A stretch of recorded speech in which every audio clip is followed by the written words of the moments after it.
in your ears.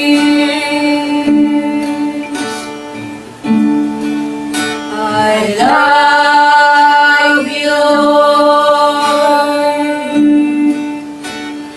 and I lift my voice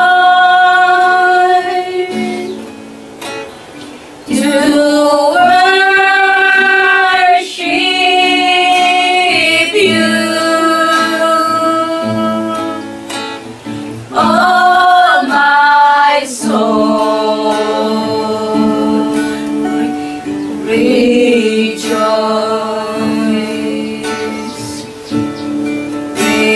rejoice, my King.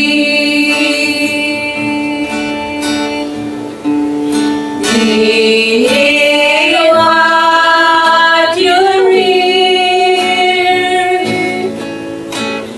Make me a sweet, sweet sound in your ears.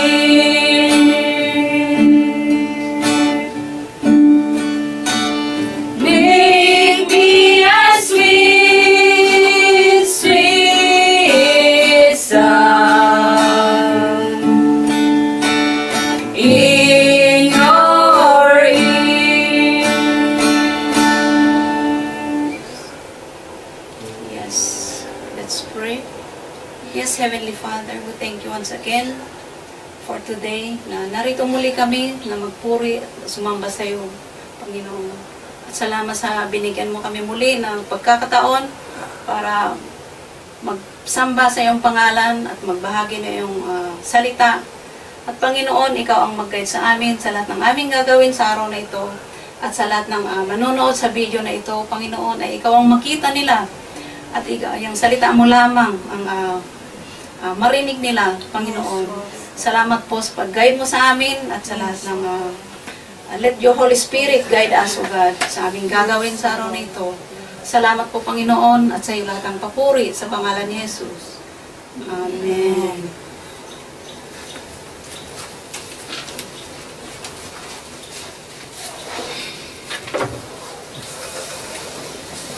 Magandang araw sa ating lahat. Ngayong umaga ay ipagpatuloy natin ang ating pag-aaral tungkol sa pundasyon sa espiritual na paglago. Nasa part 3 na tayo. Tungkol po ito sa deliverance. Ano ba ang ibig sabihin ng deliverance? Ibig sabihin sa wikang Tagalog, ito ay ang pagpapalaya. Pagpapalaya sa pagkakaalipin sa mga masasamang espiritu sa buhay ng tao na gawa ng kadiliman. Sa maniniwala man tayo at hindi, lahat tayo ay kailangan na mapalaya sa mga masasamang espiritu. Maging ito ay sa takot, galit, pagkalungkot, mga sakit, addiction sa pag-inom, sigarilyo, or marahil addiction sa Facebook na nagiging hadlang sa paglago ng espiritual na buhay natin. Sa maraming taon, pinaniniwalaan ng mga kababaihan na ang ministeryo sa pagpapalaya ay para lamang sa mga kalalakihan. Ito ang dahilan kung bakit iilan lamang ang mga kababaihan ang mga magagamit at nakagawa sa larangan ng ministeryo ng pagpapalaya.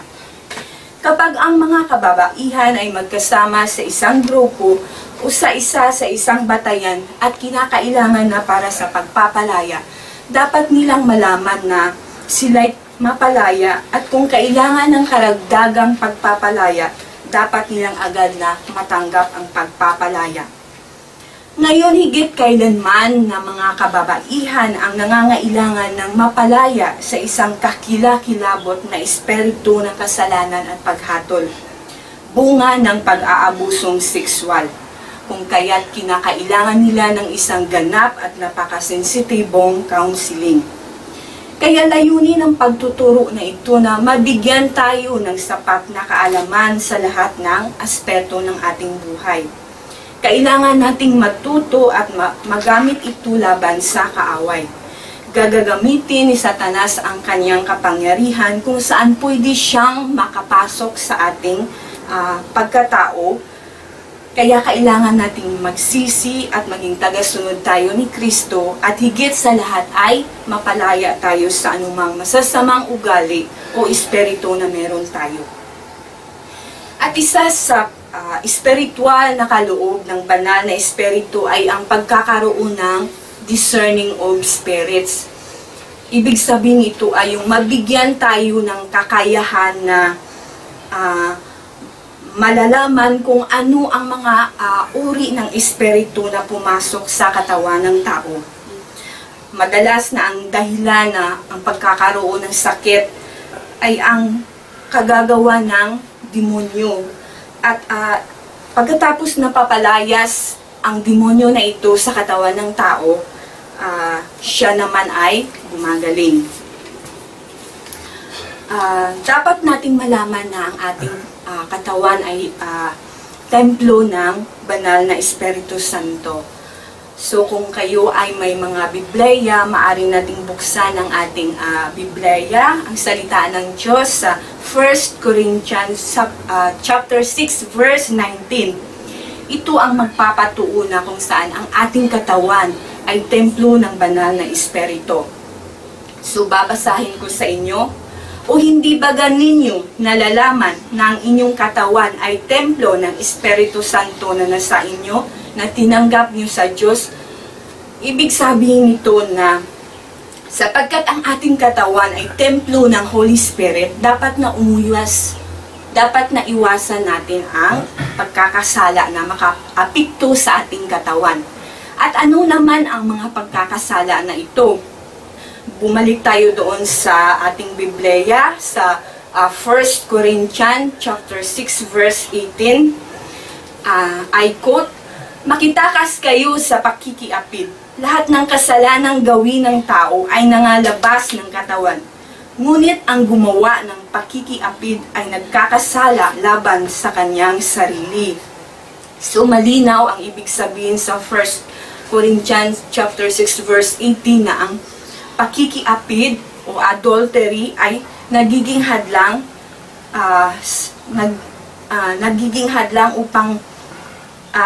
nagiging hadlang sa ating pagkakasala, sapagkat ang ating banal na katawan ay ang ating katawan ay templo ng banal na Espiritu Santo, kaya ingatan natin ito. Si Satanas ay nandyan lang palagi. Si Satanas ay traidor. Isa siyang mapadlinlang. Madalas ay hindi siya natutulog. Every hour, nandyan siya sa ating mga buhay. Naghahanap lamang siya ng pagkakataon kung kailan niya tayo aatakihin.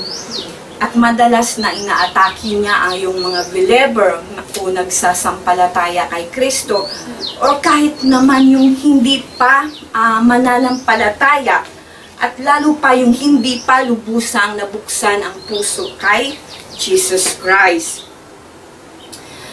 Basahin natin ang ating Biblia sa Ephesians chapter 6 verse 12. Dahil ang ating pakikibaka ay hindi laban sa dugo at laman, kundi laban sa pamunuan, laban sa kapangyarihan, laban sa mga namamahala sa kadilimang ito sa sanlibutan, laban sa mga ukol sa espiritu ng kasamaan sa dakong kaitahasan. Sumaliwanag na ang ating pakikibaka o ating struggles ay laban sa kadiliman sa mundong ito. Ibig sabihin, ang kadiliman ito ay ang demonyo. Ay, kaaway. Walang iba kundi si Satanas. Kaya umiwas tayo sa pagkakasala. Maging tagasunod tayo ni Kristo. Buksan natin ang bawat pinto ng ating mga puso at imbitahan natin si Jesus Christ na pumasok sa ating mga puso. Dahil kay Jesus Christ lamang natin ang matatagpuan ang tunay, galak na pag-ibig. Alahanin nyo na kung pipiliin nyo ang kapangyarihan ng demonyo o ni Satanas, magkakaroon lamang tayo ng takot. Takot ang siyang magkokontrol sa ating mga puso at pagkatao. Pero kung si Jesus Christ, maging tagasunod tayo ni Jesus Christ, magkakaroon tayo ng pag-ibig. Love. Love ang siyang umiiral sa ating puso at buong pagkatao.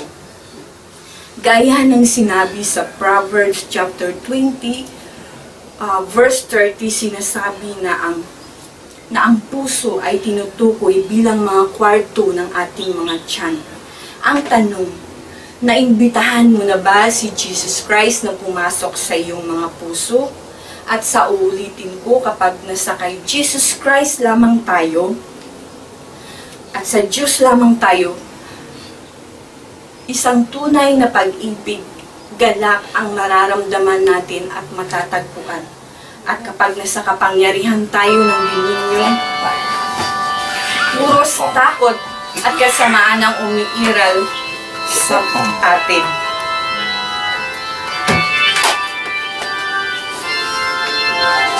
Susunod ay ang pagpapalayas ng mga demonyo. Nasa ministeryo tayo ng pagpapalaya. So, dapat kailangan nating mapalaya ang ating mga sarili. Noon pa man, inatasan ni Jesus Christ ang kanyang mga disipulo na mapalayas ang mga demonyo. Gaya ng sinabi niya sa kanyang salita sa Mark chapter 16 verse 17, at kalakip ng mga tandang ito sa magsisisampalataya at sa aking pangalan, sila ay palayasin ang mga demonyo. Ibig sabihin nito na sa ating henerasyon ngayon, tayo ang sinasabing mga disipulo ni Jesus Christ. Binigyan tayo niya ng kapangyarihan at otoridad na mapalayas ang anumang demonyo na meron sa ating sarili. At paano natin magagawa ito? Sinasabi sa salita niya sa Mark chapter 16:17 na kailangan iparangal natin ang ebanghelyo ng Panginoon. Ibig sabihin ang ebanghelyo, ang salita ng Diyos. Ibahagi natin ito sa ating kapwa-tao at sa pagkakataong kailangan ng mapalaya yung mga demonyo o yung mga masasamang espiritu sa kapwa nating tao ay magkaroon tayo ng kakayahan na mapalayas ang mga ito. Kaya dapat na magkaroon tayo, alamin natin ang salita ng Diyos. Know the Word of God. Gamitin ang mga salita ng Diyos para sa mga masasamang espiritu o demonyo. Kasi ang salita ng Diyos o kung nagbabasa lamang tayo ng Biblia, ito ang maging sandata natin sa kung anumang mga kasamaan na gawa ni Satanas. Maraming salamat sa inyong lahat at sa pakikinig. Hallelujah! Palayasin natin ang mga masasamang espiritu sa katauhan natin. Okay, so ipagpatuloy natin ang ating usapin sa pagpapalayas ng mga masasamang espiritu. So bago ko talakayin ang pagpapalayas na ito, ibabahagi ko sa inyo kung paano umatake o kumilos ang dyablo sa atin. Ito siya. Paano ba kumilos ang dyablo sa katauhan natin? Ng bawat isa sa atin, ng bawat tao. Ito. Puntahan natin ito yung mga sumusunod. Sila ay mapanukso. Kagaya dito, basahin natin sa James 1:14, ang sabi dito ay, kundi ang bawat tao ay natutukso sa pagka nahihila ng sariling masamang pita o nahihikayat. At ang sabi pa ni Jesus Christ dito sa Matthew 5 verse 28 na datapot sinasabi ko sa inyo na ang bawat tumingin sa isang babae na nagtaglay ng masamang hangad ay nagkakasala na ng pangangalo niya sa kanyang puso. So ibig sabihin, pag ang isang lalaki o isang babae na tumingin halimbawa yung lalaki tumingin sa babae na mayroon siyang pagnanasa, siya ay magkakasala ng pangangalo niya. Ganon din naman ang babae. na meron siyang nakakita siya ng isang lalaking magandang katawan matipuno. Biglang na iba yung pakiramdam at nagkaroon ng pagnanasa, naisip niya, ay, ang ano nito, kung ganyan-ganyan. Iyan ay nagkakasala na tayo niyan. So, kapag ang lalaki, iyon ang nasabi dito, kapag ang lalaki o babae ay tumingin, sila ay nagkakasala na. At ito ay nagbubukas na pinto sa katawan o laman ng isang tao. At kapag ito ay lumala na, yung mga ganyan na lumala na sa katawan ng isang tao, ito ay nagkakaroon na ng nagiging bandage na. Yun yung kanina na topic natin na nagkakaroon na, yung katawan natin ay ginagawa na ng diablo na para niyang kuta.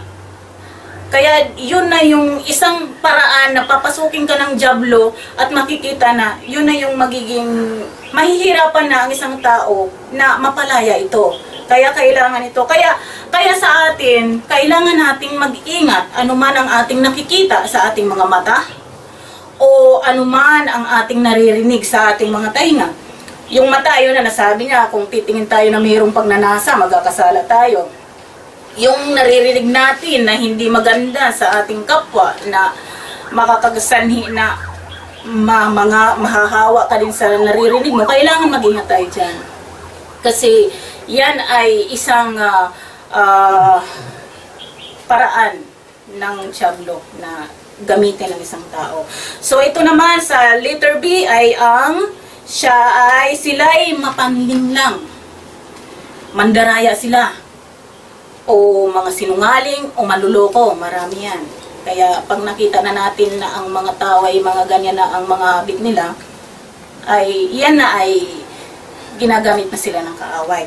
So puntahan natin dito sa 1 Timothy chapter 4 verse 1 to 2. Ang sabi dito sa verse 1, ngunit hayag na sinabi ng Espiritu na sa mga huling panahon ang iba'y magsisitalikod sa pananampalataya at makikinig sa mga espiritong mapanghikayat at sa mga aral ng mga demonyo.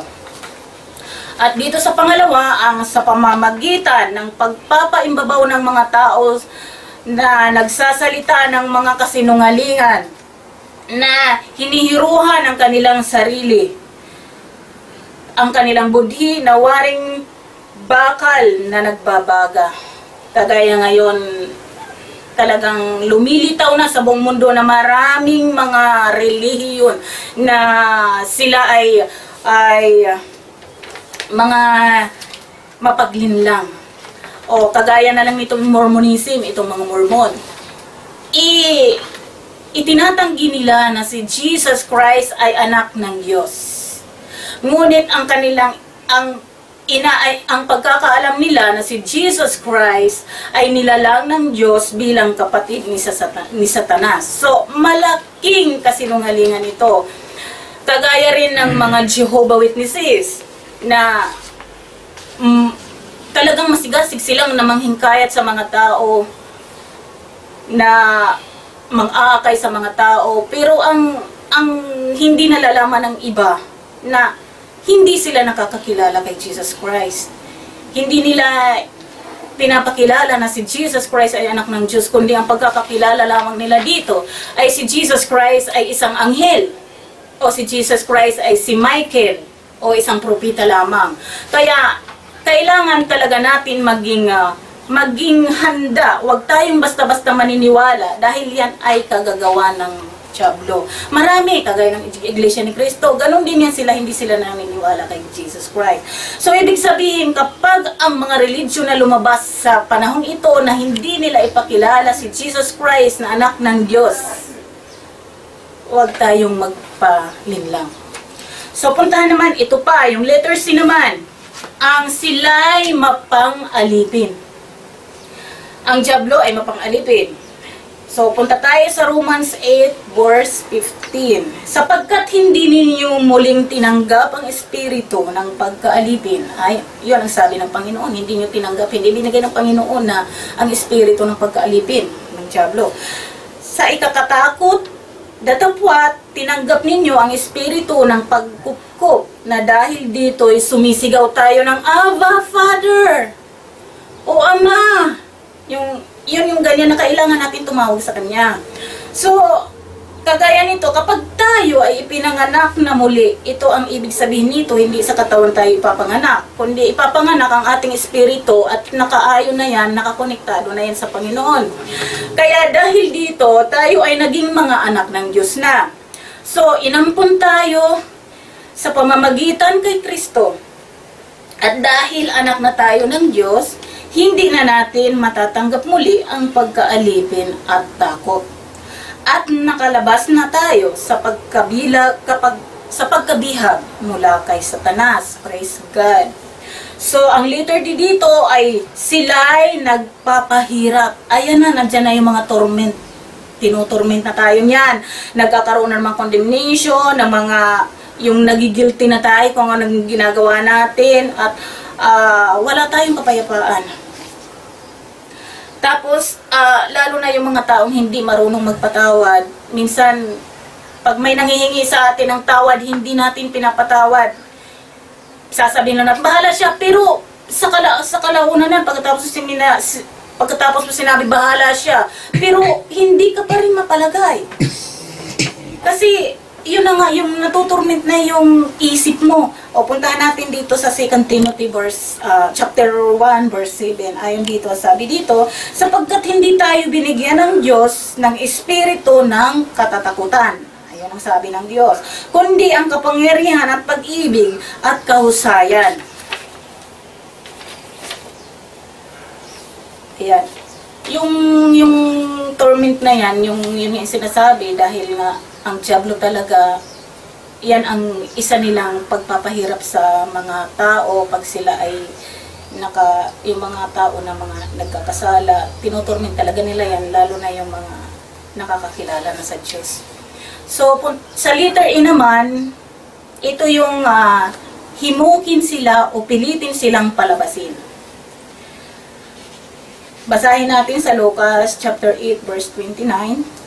Ang sabi dito, sapagkat ipinag-utos niya sa karumaldumal na espiritu na lumabas sa tao, sapagkat madalas siyang inaalihan at siya'y binabantayan at gapos ng mga tanikala ng mga damal. At pagka pinapatid ang gapos, ay siya'y itinataboy ng demonyo sa mga ilang. Ito yung makikita natin sa Lucas na yung yung isang tao na sinaniba ng masamang espiritu na talagang malakas sila. Kahit kadina, kahit ano pang tali sa kanila, talagang papatirin nila yan. Malakas talaga sila. Tapos, kailangan natin itong pilitin na palayasin ang espiritu na yan. At dahil dito, yung mga ganyang nakikita natin na malakas, talagang hindi nila mapigil ang kanilang sarili, nag-uumiyaw, pag ganitong kaya makikita natin kapag ang isang tao ay inalihan ng masamang espiritu, ng karumal-lumal na espiritu, kapag sila ay pinalalabas sa katawan ng tao, makikita natin sa Emmanuel TV na nandyan na talaga, o kahit makikita natin kapag ang inalihan ng masamang espiritu ng ang isang tao, talagang nagwawala sila, nanlilisik ang mga mata, yung iba nga tumutululaway, nanginginig. Yun, yung kagaya nung kinast out ni Jesus Christ, yan sa Luke 20, sa chapter 8 sa Lucas.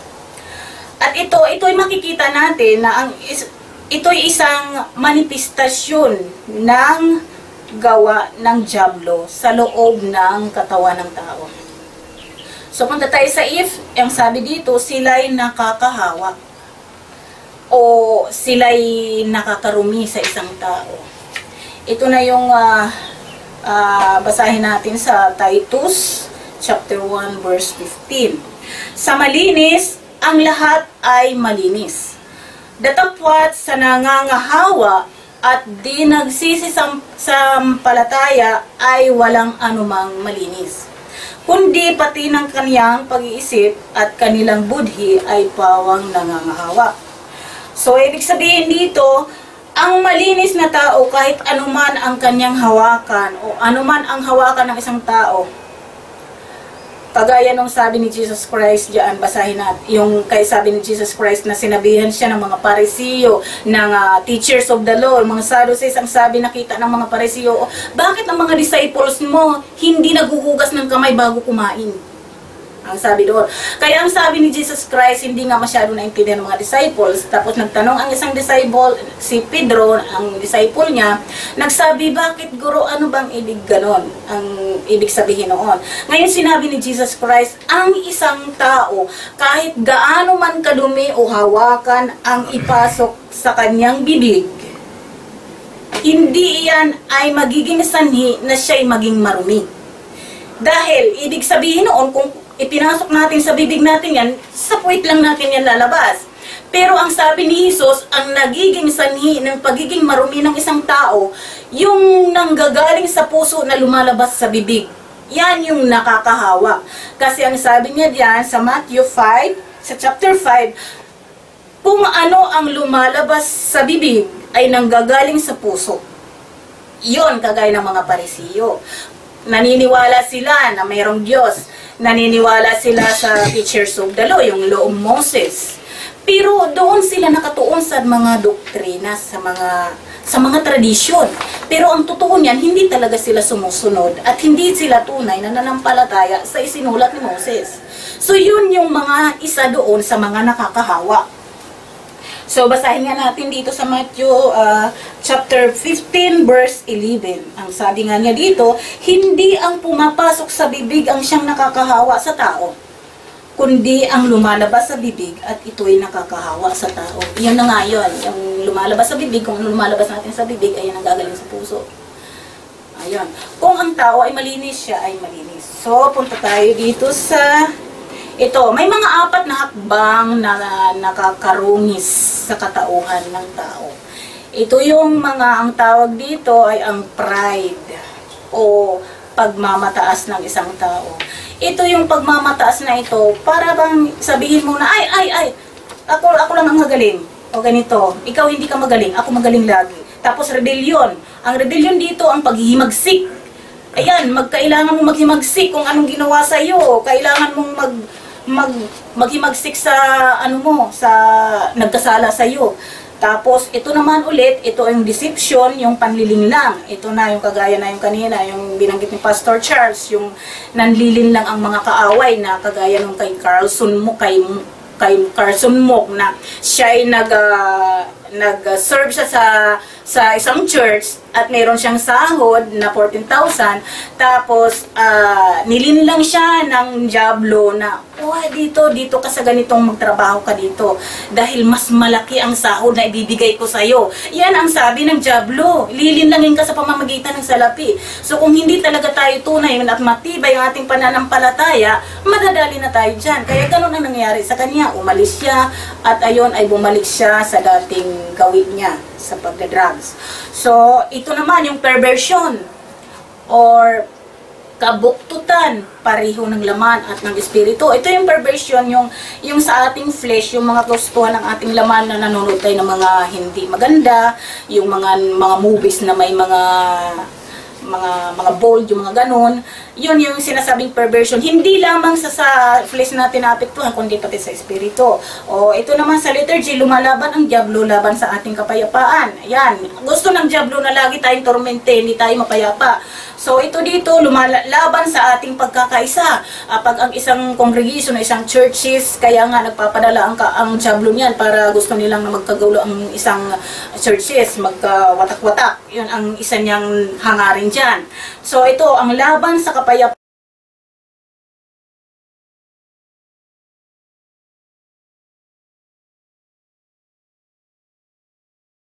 ng ating isip. Ayan na. Ayaw nila niya na maging mapayapa tayo.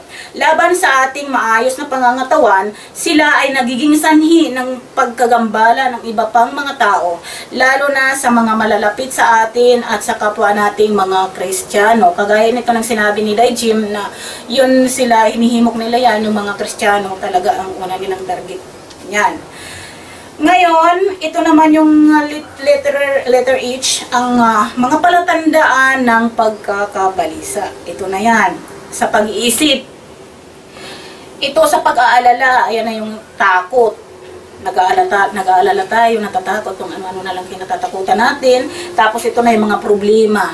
Yung mga problema na, ay wala akong pangbayad sa matrikula ng aking anak.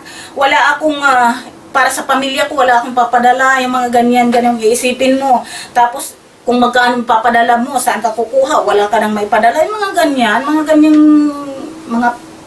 mga pagkabalisa natin. O kaya naman ang pagkawala ng ating mga mahal sa buhay. Ayan, kagaya na isa natin Pero hindi dapat yan kasi iyan ay isang kaparaanan ng diablo na tayo ay mabalisa. So ito sa bandang huli, ang sabi dito, basahin natin sa Pilipos chapter 4 verse 6. Sinabihan tayo na huwag kayong mabalisa tungkol sa anumang bagay, sa halip ay hingin ninyo sa Diyos ang lahat ng iyong kailangan sa pamamagitan ng panalangin may pasasalamat. Ayan na. Sa kasulatan natutunan natin na dapat nating dalhin ang lahat ng ating mga pangangailangan at pagkabala sa ating mga panalangin, sa halip ay mag-alala para sa mga iyon. Okay, yun na yun. Repeat, ulitin natin yung mga,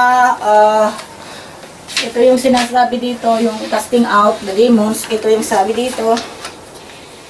Una, ang entice, ang nag-iinganyo o mapanukso. Ayan. Tapos, yung deceive. At enslave, tapos torment, drive and compel, and defile, fight against our peace. Okay, salamat. Okay. Punta tayo. Ito yon. May, ulitin natin yung mga pagkabalisa o ang gawa ng diablo. Ito yung ano to, 7. 3, 7. Sabi natin 8. Anuhin ko na lang ha, Englishin ko na lang kasi dito kinuha ko. Ito yung sabi dito ay entice. At ang deceive, ang entice ay mang-inganyo. Tapos ang deceive ay dayain ang mga tao. Ayan ang mga gawa ng diablo. At ang letter C ay mang-alipin. Aalipinin tayo. At ang D ay torment, ang pagpapahirap. Pahihirap. At ang drive and compel na himukin natin at pilitin na palabasin ang diablo sa katauhan. Ang defile, ang magparungis o marungisan. At fight against our peace. Ayan yung ayaw yan ng diablo na tayo ay maging mapayapa. At ang pagkabalisa ng mga bagay-bagay na hindi naaayon. Okay po. Salamat po. Ayan po ay lahat. Nawa po ay ma-bliss po tayo sa teaching na ito. Thank you God. Salamat Panginoon at ang papuri ay sa Kanya lamang sa ngalan ng Kanyang bugtong na anak na si Jesucristo na ating tagapagligtas. Amen.